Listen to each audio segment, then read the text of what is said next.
Hi അസ്സലാമു അലൈക്കും റമദാൻ മുബാരക്. എല്ലാവർക്കും പുതിയൊരു വീഡിയോയിലേക്ക് സ്വാഗതം. അപ്പോൾ ഇന്ന് ഞാൻ വന്നിട്ടുള്ളത് ഇഫ്താറിൻ്റെ വിശേഷങ്ങളായിട്ടാണ്. നമ്മളുടെ ഇന്നലത്തെ ഇഫ്താറിൻ്റെ വിശേഷങ്ങൾ, ഒരു സ്നാക്കും പിന്നെ കുറച്ച് റെസിപ്പീസൊക്കെ ഞാൻ കാണിക്കുന്നുണ്ട്. അപ്പോൾ നമുക്ക് വീഡിയോയിലേക്ക് പോവാം. ഈ ദിവസമായിട്ട് ഫ്രൈഡ് റൈസ് കഴിക്കണമെന്ന് ഭയങ്കര ഒരു ആഗ്രഹം ഉണ്ടായിരുന്നു. പിന്നെ നോമ്പായതുകൊണ്ട് അറിയാമല്ലോ, നോമ്പ് നോറ്റിരിക്കുന്ന സമയത്ത് ഓരോന്നിനും ഇങ്ങനെ പൂതി വരും. അപ്പോൾ ഞാൻ ഇന്ന് അതന്നെ ഉണ്ടാക്കാമെന്ന് വിചാരിച്ചു. അങ്ങനെ രാവിലെ തന്നെ അരി വെള്ളത്തിലിട്ട് കുതിർത്തിട്ട് അതൊന്ന് വേവിച്ച് വെക്കണം. അരി നമ്മളിങ്ങനെ നേരത്തെ വേവിച്ച് വെച്ചിട്ട് പിന്നെ ഫ്രൈഡ് റൈസ് ഉണ്ടാക്കുകയാണെന്നുണ്ടെങ്കിൽ നല്ല ടേസ്റ്റ് ഉണ്ടാവും. ശരിക്കും നമുക്ക് റെസ്റ്റോറൻറ്റിൽ കിട്ടുന്ന അതേ ടേസ്റ്റ് തന്നെ ഉണ്ടാക്കിയെടുക്കുക. അപ്പോൾ ഞാനിപ്പം 2 കപ്പും പിന്നെ ഒരു 1/2 കപ്പും കൂടെ, അങ്ങനെ 2.5 കപ്പ് അരിയാണ് എടുത്തിട്ടുള്ളത്. അപ്പോൾ അരി മൊത്തത്തിൽ ഒരു 1/2 കിലോൻ്റെ അടുത്തുണ്ടാവും എന്നാണ് തോന്നുന്നത്. 2 കപ്പ് അതായത് 500 ആവുമല്ലോ അപ്പോൾ തന്നെ. അങ്ങനെ 1/2 കിലോയിലും കുറച്ചും കൂടെ ഉണ്ടാവും തോന്നുന്നുണ്ട്. എന്നിട്ട് നല്ലോണം കഴുകിയിട്ട് പിന്നെ കുറച്ച് സമയം ഒന്ന് കുതിർത്ത് വെക്കണം കേട്ടോ. ഞാൻ പിന്നെ ഇതിൽക്കായിട്ട് ചിക്കൻ ചില്ലി ഉണ്ടാക്കുന്നുണ്ട്. അപ്പോൾ ഫ്രൈഡ് റൈസ് എഗ്ഗ് ചെയ്യാമെന്ന് വിചാരിച്ച്, കാരണം രണ്ടിലും ചിക്കൻ ഇടണ്ടല്ലോ. അങ്ങനെ ഫ്രൈഡ് റൈസ് എഗ്ഗും പിന്നെ ചിക്കൻ ചില്ലി ഉണ്ടാക്കുന്നുണ്ട്. അരി നമ്മളൊരു 10-15 മിനിറ്റൊക്കെ കുതിർത്ത് വെച്ചാൽ മതിയാവും. അത്യാവശ്യം വേവുള്ള അരി പോലെ തോന്നുന്നുണ്ട്. ഇതങ്ങനെ ബ്രാൻഡഡ് ഒന്നല്ല, നമ്മൾ ഷോപ്പിൽ വിളിച്ചിട്ട് ഫ്രൈഡ് റൈസിൻ്റെ അരി എന്ന് പറഞ്ഞപ്പം അവർ കൊണ്ടു തന്നിട്ടുള്ളതാണ്. ഇനിയിപ്പോൾ നമുക്ക് ചോറ് വേവിച്ചെടുക്കാം. അപ്പോൾ അതിന് വേണ്ടിയിട്ട് വെള്ളം വെക്കണം. വെള്ളം എടുക്കുമ്പം 1 ഗ്ലാസ് അരിക്ക് അതിന് 4 കപ്പ് കണക്കാക്കിയിട്ട് വേണം വെക്കാനായിട്ട്. അതായത് 1 ഗ്ലാസ് അരി എടുക്കുകയാണെന്നുണ്ടെങ്കിൽ 4 ഗ്ലാസ് വെള്ളം എടുക്കുക. നമ്മൾ തിളപ്പിച്ചൂറ്റി എടുക്കുകയാണ് കേട്ടോ ചെയ്യണത്. അപ്പോൾ കുറച്ചധികം വെള്ളം വേണം. അങ്ങനെ വെള്ളം തിളച്ച് കഴിഞ്ഞപ്പോൾ ഞാൻ അതിലേക്ക് ഉപ്പിട്ട് കൊടുത്തിട്ടുണ്ട്. എന്നിട്ട് പിന്നെ നമ്മുടെ അരി ഇട്ട് കൊടുക്കുകയാണ്. ചോറ് വെന്ത് വരുമ്പോൾ അതിങ്ങനെ തമ്മിൽ ഒട്ടാതെക്കാൻ വേണ്ടിയിട്ട് നമുക്ക് കുറച്ച് ഓയിൽ ഒഴിച്ചു കൊടുക്കാം. ഞാനിപ്പോൾ ഒലിവ് ഓയിലാണ് ഒഴിച്ചിട്ടുള്ളത്, എക്സ്ട്രാ ലൈറ്റ് ഒലിവ് ഓയിൽ. പിന്നെ കുറച്ച് നാരങ്ങ നീരും കൂടെ പിഴിഞ്ഞു കൊടുത്താൽ നല്ലതാണ്. ചോറിങ്ങനെ വേറിട്ട് നിൽക്കും. അപ്പോൾ ഇനി അതൊന്ന് മിക്സാക്കി കൊടുത്തിട്ട് നമുക്കിത് അടച്ച് വെച്ചിട്ട് വേവിക്കാം. പിന്നെ ചിക്കൻ ചില്ലിക്ക് വേണ്ടിയിട്ട് ഞാൻ പീസസൊക്കെ നല്ല ചെറുതായിട്ട് കട്ട് ചെയ്തെടുത്തിട്ടുണ്ട്. അങ്ങനെ ചെറിയ പീസായിട്ട് കഴിക്കുമ്പോഴാണ് കേട്ടോ ചിക്കൻ ചില്ലിക്ക് ടേസ്റ്റ് ഉണ്ടാവുക. എന്നിട്ട് നല്ലോണം കഴുകിയിട്ട് വേറൊരു പാത്രത്തേക്ക് ഇട്ട് കൊടുക്കുകയാണ്. ഇനി ഇത് കുറച്ച് സമയം മാരിനേറ്റ് ചെയ്തിട്ട് നമുക്ക് റെസ്റ്റ് ചെയ്യാൻ വേണ്ടിയിട്ട് വെക്കണം. ഒരു 1-2 മണിക്കൂറൊക്കെ വെച്ച് കഴിഞ്ഞാൽ നല്ലോണം അതിൽ മസാല പിടിച്ചിട്ട് ടേസ്റ്റ് ആവും. മസാല എന്ന് പറയാൻ കാര്യമായിട്ടൊന്നുമില്ല, നമ്മൾ കുറച്ച് സോയ സോസ് ഒഴിച്ച് കൊടുക്കുന്നുണ്ട്. ഒരു 3-4 ടേബിൾ സ്പൂണോളം സോയ സോസ് ഒഴിച്ച് കൊടുക്കാം. ഇത് ഡാർക്ക് സോയ സോസാണ് കേട്ടോ. പിന്നെ അധികം അങ്ങനെ വലിയ ഫ്ലേവർ ഇല്ല, അതുകൊണ്ടാണ് ഞാൻ ഇത്രയും ഒഴിച്ചിട്ടുള്ളത്. എന്നിട്ട് പിന്നെ കുറച്ച് മൈദപ്പൊടിയും ഉപ്പും അതുപോലെ കുരുമുളക് പൊടിയും കൂടെ ഇട്ടിട്ട് നമുക്കത് മിക്സ് ചെയ്തിട്ട് വെക്കാം. അപ്പം ചോറ് ഞാൻ ഇടയ്ക്കിടയ്ക്ക് നോക്കുന്നുണ്ടായിട്ടുണ്ടോയെന്ന്. ഇത് കുറച്ച് വേവുള്ള അരിയാണ്.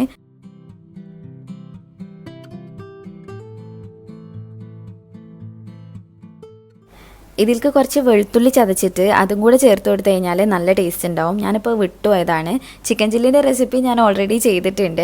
അപ്പം റെസിപ്പി മാത്രമായിട്ട് കാണേണ്ടവർക്ക് താഴെ കൊടുക്കുക. പണ്ടെങ്ങാണ്ടോ ചെയ്ത റെസിപ്പിയാണ്. അപ്പോൾ താഴെ ഡിസ്ക്രിപ്ഷൻ ബോക്സിൽ ഉണ്ടാവും, അതൊന്ന് ക്ലിക്ക് ചെയ്താൽ മതി. അങ്ങനെ നമ്മൾ ചോറ് ഇപ്പോൾ നല്ലോണം വെന്തിട്ടുണ്ട്. ഇനി അതിൽ കുറച്ച് തണുത്ത വെള്ളം ഒഴിച്ചിട്ട് നമുക്കത് നല്ലോണം തണുപ്പിച്ചെടുക്കണം ചോറ്.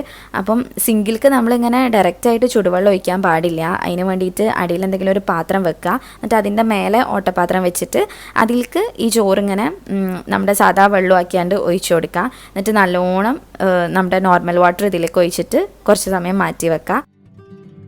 പിന്നെ നമ്മുടെ കിച്ചണിലേക്കായിട്ട് കുറച്ച് കണ്ടെയ്നേഴ്സൊക്കെ ഉണ്ടായിരുന്നു, മുന്നേ വാങ്ങിച്ചു വെച്ചതാണ്. പക്ഷെ അതൊന്നും യൂസ് ചെയ്തിട്ടില്ല. അപ്പം ഞാൻ അതിലേക്കൊക്കെ സാധനങ്ങളാക്കിയിട്ട് റെഡിയാക്കി വെക്കാമെന്ന് വിചാരിച്ച്. ഇതൊക്കെ ഞാൻ ഓൺലൈനായിട്ടാണ് വാങ്ങിച്ചിട്ടുള്ളത്, ആമസോണിൽ നിന്നാണ്. പിന്നെ അതുപോലെ ഫ്ലിപ്കാർട്ടിൽ നിന്നും ഒക്കെ ഞാൻ സാധനങ്ങൾ വാങ്ങിക്കാറുണ്ട്. ഡ്രസ്സൊക്കെ ആണെന്നുണ്ടെങ്കിൽ അജിയോ, മിന്ത്ര, പിന്നെ ആമസോൺ, അങ്ങനെ ഒരുപാട് സൈറ്റ്സിൽ നിന്നൊക്കെ ഞാൻ വാങ്ങിക്കലുണ്ട്. അപ്പോൾ ഇതിൽ നിന്നൊക്കെ പർച്ചേസ് ചെയ്യുമ്പോൾ ഒരു കാര്യം മനസ്സിലായത് എന്താണെന്ന് വെച്ചാൽ, നമ്മൾ ഈ ക്യാഷ് ബാക്ക് ആപ്സൊക്കെ യൂസ് ചെയ്തിട്ട് പർച്ചേസ് ചെയ്യുകയാണെന്നുണ്ടെങ്കിൽ നമുക്ക് കുറച്ചും കൂടെ നല്ലതാണ്. നമുക്ക് ക്യാഷ് ബാക്ക് കിട്ടുമല്ലോ, സാധനം കിട്ടുകയും ചെയ്യും, പിന്നെ ക്യാഷ് ബാക്കും കിട്ടും. അപ്പം നല്ലതാണ്. ഇന്ന് ഞാൻ അതുപോലെ ഒരു ആപ്പ് നിങ്ങൾക്ക് പരിചയപ്പെടുത്തി തരാം. CashKaro എന്നാണ് ഈ ആപ്പിൻ്റെ പേര്. രത്തൻ ടാറ്റയാണ് ഈ ആപ്പ് ഫണ്ട് ചെയ്തിട്ടുള്ളത്. അപ്പം ഞാൻ താഴെ കൊടുത്തിട്ടുള്ള ആ ലിങ്ക് വെച്ചിട്ട് നിങ്ങൾ കയറി, പിന്നെ എൻ്റെ ഒരു കോഡുണ്ട് മലബാർ 25 എന്ന് പറഞ്ഞിട്ട്. ആ കോഡ് അടിച്ചു കൊടുത്തു കഴിഞ്ഞാൽ നിങ്ങൾ സൈനപ്പ് ചെയ്യുന്ന സമയത്ത് തന്നെ 25 ബോണസ് ആയിട്ട് നിങ്ങൾക്ക് കിട്ടും. പിന്നെ ഈ ആപ്സിലൊക്കെ നല്ലോണം ഡിസ്കൗണ്ടും ഉണ്ട് കേട്ടോ. ഞാൻ ആമസോണിൽ നോക്കിയ സമയത്ത് ആ 18 പീസുള്ള ഒരു സെറ്റിന് 799 രൂപയായിരുന്നു. പക്ഷേ CashKaroയിൽ അതിന് 749 രൂപയാണ്. അങ്ങനെ അതുപോലെ ഇപ്പോൾ ഞാൻ ഈ കാണിച്ചിട്ടുള്ള കളർഫുൾ ആയിട്ടുള്ളൊരു കണ്ടെയ്നർ ഉണ്ടല്ലോ, അത് 3 എണ്ണമായിട്ട് വരുന്നതാണ്. അതിന് 499 രൂപയാണ്. നമ്മൾ CashKaroയിൽ നോക്കുകയാണെങ്കിൽ 449 രൂപയാണ് അതിന് വരുന്നത്. അപ്പോൾ ഈ ആപ്പ് യൂസ് ചെയ്യുന്നത് നല്ല സുഖമാണ്. ഞാൻ താഴെ കൊടുത്തിട്ടുള്ള ആ ലിങ്കിൽ കയറിയിട്ട് ഡൗൺലോഡ് ചെയ്യുക. എന്നിട്ട് പിന്നെ നമ്മുടെ ആ ഒരു കോഡ് ഉണ്ടല്ലോ, മലബാർ 25 എന്ന് പറഞ്ഞിട്ടുള്ള കോഡ് അടിച്ചു കൊടുക്കുക. അതിനുശേഷം നമ്മൾ ഈ CashKaro വഴിയാണ് ആമസോണിലേക്ക് പോകേണ്ടത്. പിന്നെ ഞാനിപ്പോൾ ഈ കാണിച്ചിട്ടുള്ള പ്രൊഡക്ട്സ് ഒക്കെ നിങ്ങൾക്ക് വാങ്ങിക്കാൻ താല്പര്യമുണ്ടെങ്കിൽ ലിങ്ക് ഞാൻ ഈ ഡിസ്ക്രിപ്ഷൻ ബോക്സിൽ കൊടുത്തിട്ടുണ്ട്. അതിൽ ക്ലിക്ക് ചെയ്ത് കഴിഞ്ഞാൽ ഡയറക്റ്റായിട്ട് ആ ഒരു പ്രൊഡക്റ്റിൻ്റെ അടുത്തേക്ക് നമുക്ക് പോകാൻ പറ്റും.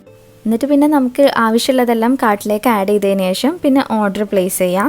അതിനുശേഷം നമ്മൾ ഈ CashKaroയിൽ വന്നിട്ട് മൈ ഏർണിങ്സ് നോക്കിക്കഴിഞ്ഞാൽ അവിടെ നമ്മുടെ ഈ ക്യാഷ് ബാക്ക് കിട്ടിയിട്ടുള്ള ആ ഒരു എമൗണ്ട് കാണാൻ പറ്റും. പിന്നെ ഈ ക്യാഷ് ബാക്ക് എമൗണ്ട് ഒരു 250 ആയി കഴിഞ്ഞാൽ അത് നമ്മുടെ ബാങ്ക് അക്കൗണ്ടിലേക്ക് ട്രാൻസ്ഫർ ചെയ്യാനായിട്ട് പറ്റും.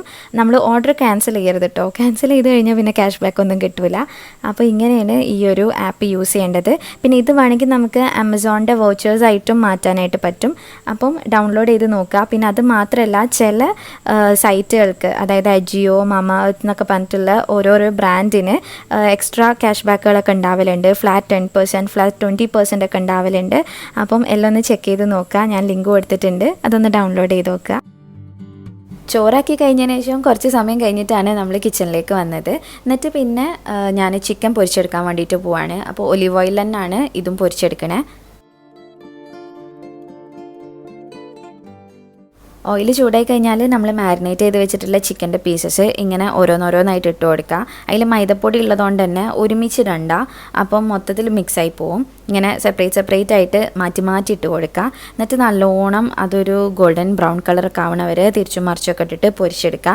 പിന്നെ അതിൻ്റെ ഇടയ്ക്ക് തന്നെ ഞാൻ വെജിറ്റബിൾസ് കട്ട് ചെയ്തെടുക്കുന്നുണ്ട്. നമ്മുടെ ഫ്രൈഡ് റൈസിക്കും അതുപോലെ ചിക്കൻ ചില്ലിക്കൊക്കെ വേണ്ട രണ്ടുക്കും ഏതാണ്ട് സെയിം വെജിറ്റബിൾസ് തന്നെയാണ് നമുക്ക് ആവശ്യമുള്ളത്. ഒന്നൊക്കെ ക്യാപ്സിക്കും പിന്നെ ഉള്ളിയാണ്. ഇതിപ്പോൾ ഞാൻ ചിക്കൻ ചില്ലിക്കുള്ള ഉള്ളിയാണ് കേട്ടോ ഈ മുറിച്ചെടുക്കുന്നത്. ഇങ്ങനെ ക്യൂബ്സ് ആയിട്ട് വേണം നമുക്ക് കിട്ടാൻ.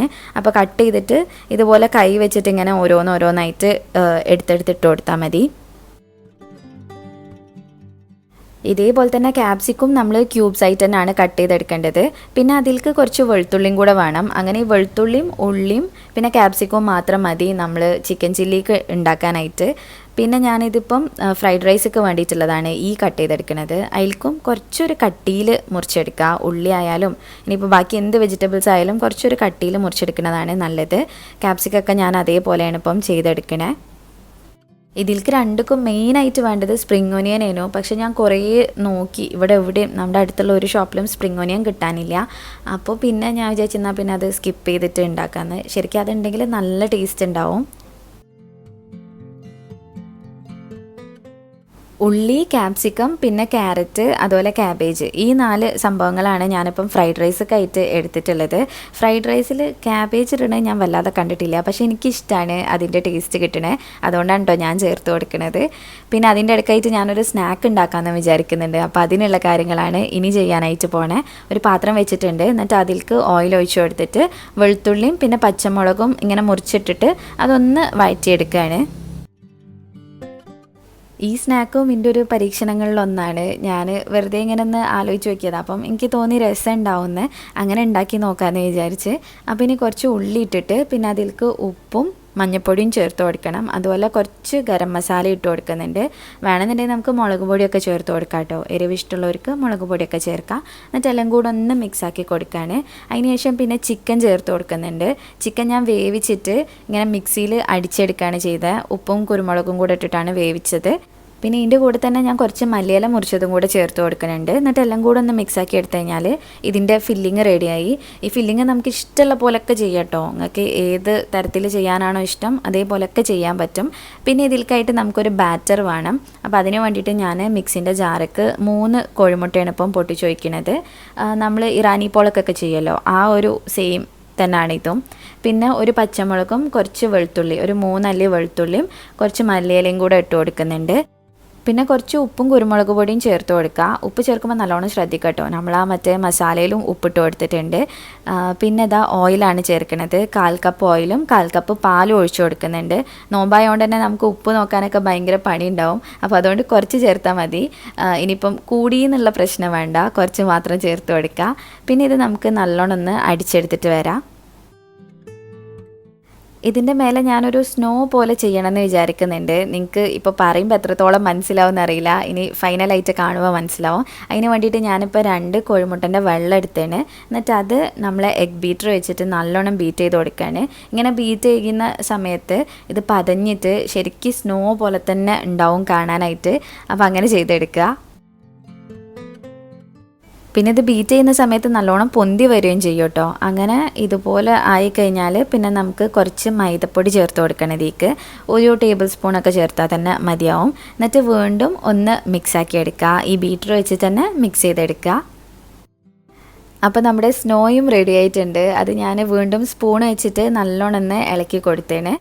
പിന്നെ നമ്മൾ നേരത്തെ അടിച്ച് വെച്ചിട്ടുള്ള ആ ബാറ്ററിലേക്കും കുറച്ച് മൈദപ്പൊടി ചേർത്ത് കൊടുക്കാം. ഒരു 1/4 കപ്പും പ്ലസ് 2 ടേബിൾ സ്പൂണും കൂടെ ചേർത്ത് കൊടുത്തിട്ടുണ്ട്. എന്നിട്ട് അതും നല്ലോണം ഒന്ന് അടിച്ചെടുത്ത് കഴിഞ്ഞാൽ നമ്മളെ ബാറ്ററും റെഡിയായി.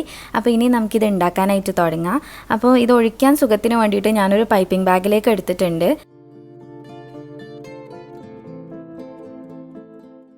ഇത് നമ്മൾ പണിയാരും ഉണ്ണിയപ്പം ഒക്കെ ഉണ്ടാക്കുമല്ലോ, ആ ഒരു പാനിൽ വെച്ചിട്ടാണ് ചെയ്തെടുക്കാൻ പോണത്. അപ്പോൾ പാൻ ചൂടാക്കിയിട്ട് അതിലേക്ക് ഓയിൽ ഒന്ന് ബ്രഷ് ചെയ്ത് കൊടുക്കുകയാണ്. പാൻ ഒരു മീഡിയം ഫ്ലെയിമിലിട്ടാൽ മതി കേട്ടോ, അങ്ങനെ തീ കൂട്ടി വെക്കണ്ട. എന്നിട്ട് നമ്മൾ പൈപ്പിംഗ് ബാഗിൽ എടുത്തിട്ടുള്ള ആ ബാറ്റർ ആദ്യം ഇങ്ങനെ മേലെ വട്ടത്തിൽ കൂടെ ഇങ്ങനെ ചുറ്റിച്ചിട്ട് പിന്നെ താഴത്തേക്ക് ഇങ്ങനെ കൊണ്ടുവരാം. അങ്ങനെ കാണുമ്പോൾ കുറച്ചും കൂടെ മനസ്സിലാവും ഞാൻ ചെയ്യണത്. ആദ്യം ഇങ്ങനെ പുറത്ത് റൗണ്ടിലാക്കുക, എന്നിട്ട് പിന്നെ ഉള്ളിലേക്ക് അതിങ്ങനെ ആക്കിക്കൊണ്ടുവരിക. ഒരു കപ്പ് പോലെ നിൽക്കാൻ വേണ്ടിയിട്ടാണ് ഇങ്ങനെ ചെയ്യണത്. ഈ പാന് ആമസോണിലൊക്കെ അവൈലബിൾ ആണ്. ഇതിനേക്കാളും ഹോൾസ് ഉള്ളതൊക്കെ കിട്ടാനുണ്ട്.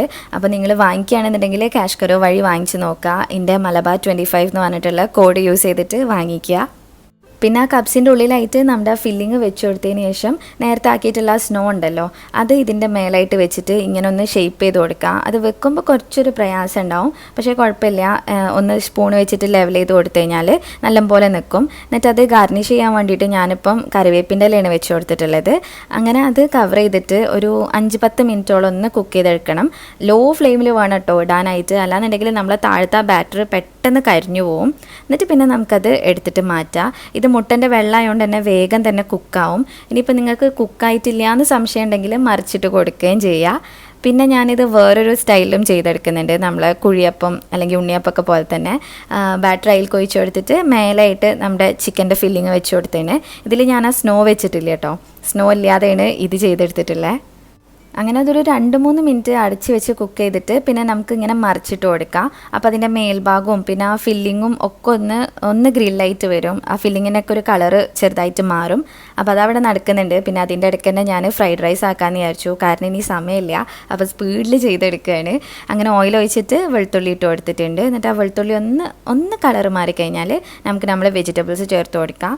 ഉള്ളി, ക്യാരറ്റ്, ക്യാപ്സിക്കം, പിന്നെ ക്യാബേജ്. ഫ്രൈഡ് റൈസ് ഉണ്ടാക്കാൻ നല്ല എളുപ്പമാണ്. നമ്മുടെ ചോറ് കുക്കായി കഴിഞ്ഞാൽ പിന്നെ നല്ല എളുപ്പമാണ്. എല്ലാം ഹൈ ഫ്ലെയിമിലിട്ടിട്ട് വേണം ചെയ്യാൻ. എന്നിട്ട് ഈ വെജിറ്റബിൾസൊക്കെ ഒന്ന് മിക്സാക്കി കൊടുത്തതിന് ശേഷം നമുക്കതിലേക്ക് ഉപ്പും കുരുമുളക് പൊടിയും ആവശ്യത്തിനുള്ളത് ചേർത്ത് കൊടുക്കാം. പിന്നെ ഇതൊരു സൈഡിലേക്ക് മാറ്റി വെച്ചിട്ട് ഞാനിപ്പം 2 മുട്ട ഇതിൽ ഒഴിച്ച് കൊടുക്കുന്നുണ്ട്. എന്നിട്ട് അതിങ്ങനെ ചിക്കി പൊരിക്കുകയാണ്. അത് സൈഡിലേക്ക് വെച്ചിട്ട് ചെയ്ത് കഴിഞ്ഞാൽ നമുക്ക് സ്പീഡിൽ തന്നെ ചിക്കി പൊരിക്കാനായിട്ട് കഴിയും. പിന്നെ അത് ആയിക്കഴിഞ്ഞാൽ നമ്മുടെ ഈ വെജിറ്റബിൾസിൻ്റെ കൂടെ ഇട്ടിട്ട് മിക്സ് ആക്കാം. നിങ്ങൾ ചിക്കൻ ചേർക്കുന്നുണ്ടെങ്കിൽ ഉപ്പും കുരുമുളക് പൊടിയൊക്കെ ഇട്ട് വേവിച്ച് ഷ്രെഡ് ചെയ്തിട്ടുള്ള ചിക്കൻ ഈ സമയം നമുക്ക് ചേർത്ത് കൊടുക്കാം.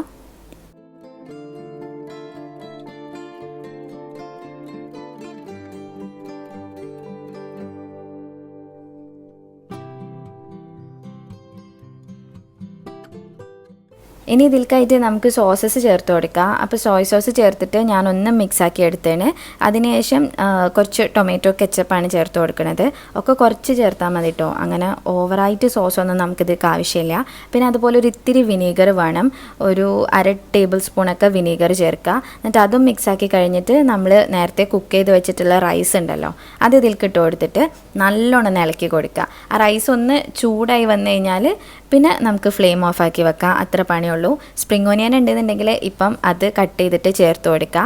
അതുപോലെ സെസമി ഓയിൽ ഉണ്ടല്ലോ, നമ്മുടെ നല്ലെണ്ണ, എള്ളെണ്ണ എന്നൊക്കെ പറയണേ, അതും കുറച്ച് ചേർക്കലുണ്ടെന്ന് എല്ലാവരും പറയുന്നത് കേട്ട്. പക്ഷെ എനിക്കതിൻ്റെ ആ ഒരു ടേസ്റ്റ് ഇതിനായിട്ട് എത്രത്തോളം രസം ഉണ്ടാവുമെന്ന് എനിക്കറിയാത്തതുകൊണ്ട് ഞാനത് ചേർത്തിട്ടില്ല.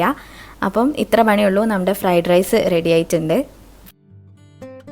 ഇനി ചില്ലി ചിക്കൻ ഉണ്ടാക്കിയെടുക്കുകയാണ്. അപ്പോൾ അതിന് വേണ്ടിയിട്ട് ഓയിൽ ഒഴിച്ച് കൊടുത്തേണ്, എന്നിട്ട് വെളുത്തുള്ളി ഇട്ട് കൊടുക്കുക. പിന്നെ സ്പ്രിംഗ് ഓനിയൻ ചേർക്കുമ്പോൾ നമ്മൾ അതിൻ്റെ വൈറ്റ് ഈ ഒരു സമയത്ത് ചേർത്ത് കൊടുക്കണം. വൈറ്റ് പാർട്ട് കട്ട് ചെയ്തിട്ട് ഈ വെളുത്തുള്ളിൻ്റെ കൂടെ തന്നെ ഇട്ട് കൊടുക്കുക. എന്നിട്ട് പിന്നെ ഉള്ളിയും ക്യാപ്സിക്കും കൂടെ മുറിച്ചത് ഇതിലേക്ക് ഇട്ടിട്ട് നല്ലോണം ഒന്ന് മിക്സാക്കി കൊടുക്കുക. കുറച്ച് സോയ് സോസും ടൊമാറ്റോ കെച്ചപ്പും ചേർത്ത് കൊടുക്കുന്നുണ്ട്. ഒരു 2 ടേബിൾ സ്പൂണോളം സോയ് സോസും പിന്നെ 1 ടേബിൾ സ്പൂൺ ടൊമാറ്റോ കെച്ചപ്പും ചേർത്തിട്ട് എല്ലാം കൂടെ ഒന്ന് മിക്സ് ആക്കി എടുക്കുകയാണ്. ഇതിൻ്റെ ഇടയ്ക്ക് ജ്യൂസിൻ്റെ പരിപാടികളൊക്കെ അവിടെ നടക്കുന്നുണ്ട്. അനിയന്മാർ ജ്യൂസ് അടിക്കുന്നൊക്കെ ഉണ്ട്. പിന്നെ ഞാനിതിലേക്ക് കുറച്ച് കുരുമുളക് പൊടിയും ഉപ്പും ചേർത്ത് കൊടുക്കുന്നുണ്ട്. ഉപ്പ് ചേർക്കുമ്പോൾ ഞാൻ എപ്പോഴും പറയുന്ന പോലെ നല്ലോണം ശ്രദ്ധിച്ചിട്ട് ചേർക്കുക. എന്നിട്ട് പിന്നെ കുറച്ച് കോൺഫ്ലോർ വെള്ളത്തിൽ മിക്സ് ചെയ്തിട്ട് അത് ഒഴിച്ചു കൊടുക്കുകയാണ്. 1 ടേബിൾ സ്പൂൺ കോൺഫ്ലോർ 1 കപ്പ് വെള്ളത്തിലാണ് ഞാൻ മിക്സ് ചെയ്തിട്ടുള്ളത്. അത്ര വെള്ളം മാത്രമേ ഞാൻ ഇതിൽക്കായിട്ട് ചേർത്തിട്ടുള്ളൂ. പിന്നെ നമ്മൾ നേരത്തെ പൊരിച്ച് വെച്ചിട്ടുള്ള ആ ചിക്കൻ്റെ പീസസും ഇതിൽക്ക് ഇട്ടിട്ട് എല്ലാം കൂടെ ഒന്ന് നന്നായിട്ട് മിക്സ് ചെയ്തെടുക്കുക. നിങ്ങൾക്ക് കുറച്ചും കൂടെ ഗ്രേവി ആയിട്ട് വേണമെന്നുണ്ടെങ്കിൽ കുറച്ചും കൂടെ വെള്ളം പിന്നെ ഒരു ഇത്തിരി കോൺഫ്ലോറും കൂടെ ചേർത്ത് കൊടുത്താൽ മതി. പിന്നെ അവസാനമായിട്ട് നിങ്ങളെ കയ്യിലുണ്ടെന്നുണ്ടെങ്കിൽ കുറച്ച് വൈറ്റ് സെസമി സീഡ്സ്, അതായത് നമ്മളെ വെളുത്ത എള്ള്, അതും കൂടെ ചേർത്ത് കൊടുത്തിട്ട് നല്ലോണം ഒന്ന് മിക്സ് ആക്കി എടുക്കുക. പിന്നെ ഇത്ര പണിയുള്ളൂ. നമ്മുടെ ചില്ലി ചിക്കനും റെഡി ആയിട്ടുണ്ട്. ഇനി എല്ലാം ടേബിളിലേക്ക് കൊണ്ടുപോയി വെക്കുകയാണ്. നമ്മളിങ്ങനെ 2 പ്രാവശ്യമായിട്ട് നോമ്പ് തുറക്കലില്ല. നോമ്പ് തുറക്കുന്ന സമയത്ത് തന്നെ എല്ലാം കഴിക്കും, എന്നിട്ട് നിസ്കരിക്കും. അങ്ങനെയാണ് ചെയ്യലുള്ളത്. അപ്പോൾ ബാങ്ക് വിളിച്ചു കഴിഞ്ഞപ്പോൾ നമ്മൾ കാരക്കും വെള്ളമൊക്കെ കൊണ്ട് നോമ്പ് തുറന്ന് എന്നിട്ട് പിന്നെ ജ്യൂസ് കുടിക്കുകയാണ്. ഇന്ന് ക്യാരറ്റ് ജ്യൂസാണ് ഉണ്ടാക്കിയിട്ടുള്ളത്. പിന്നെ ഈ സ്നാക്ക് നല്ല ടേസ്റ്റ് ഉണ്ട് കേട്ടോ. ആ മേലത്തെ സ്നോ ഒക്കെ വരുമ്പം നല്ല ടേസ്റ്റ് ഉണ്ട്. എല്ലാവരും ഒന്ന് ട്രൈ ചെയ്ത് നോക്കുക. അങ്ങനെ ഈ ഫ്രൂട്ട്സും സ്നാക്സും ജ്യൂസൊക്കെ കഴിച്ച് കഴിഞ്ഞതിന് ശേഷം നമ്മൾ പിന്നെ ഫ്രൈഡ് റൈസും ചില്ലി ചിക്കനും കഴിക്കുകയാണ്. എൻ്റെ കുറേ കാലത്തെ ആഗ്രഹം ഫുൾഫില്ലായി. അപ്പോൾ ഇതൊക്കെയാണ് നമ്മുടെ ഇന്നലത്തെ ഇഫ്താറിൻ്റെ വിശേഷങ്ങൾ. പിന്നെ CashKaroൻ്റെ കാര്യം മറക്കണ്ട, ഒന്ന് ഡൗൺലോഡ് ചെയ്തിട്ട് നോക്കുക. ഞാനിവിടെ എൻ്റെ കോഡ് സ്ക്രീനിലായിട്ട് കൊടുത്തിട്ടുണ്ട്, മലബാർ 25. അത് യൂസ് ചെയ്തിട്ട് ഒന്ന് പർച്ചേസ് ചെയ്ത് നോക്കുക. നിങ്ങൾക്ക് വീഡിയോ ഇഷ്ടമായിട്ടുണ്ടാവുമെന്ന് വിചാരിക്കുകയാണ്. റെസിപ്പീസൊക്കെ ഒന്ന് ട്രൈ ചെയ്ത് നോക്കുക, എന്നിട്ട് ഫീഡ്ബാക്ക് പറയുക. വീഡിയോ ഇഷ്ടമായിട്ടുണ്ടെങ്കിൽ ലൈക്ക് ചെയ്യുക, ഷെയർ ചെയ്യുക, പ്രീവിയസ് വീഡിയോസൊക്കെ കാണുക. പിന്നെ ഇനിയും ഇതുപോലത്തെ വീഡിയോസിനായിട്ട് മിസ്സസ് മലബാറിലേക്ക് സബ്സ്ക്രൈബ് ചെയ്യുക. താങ്ക്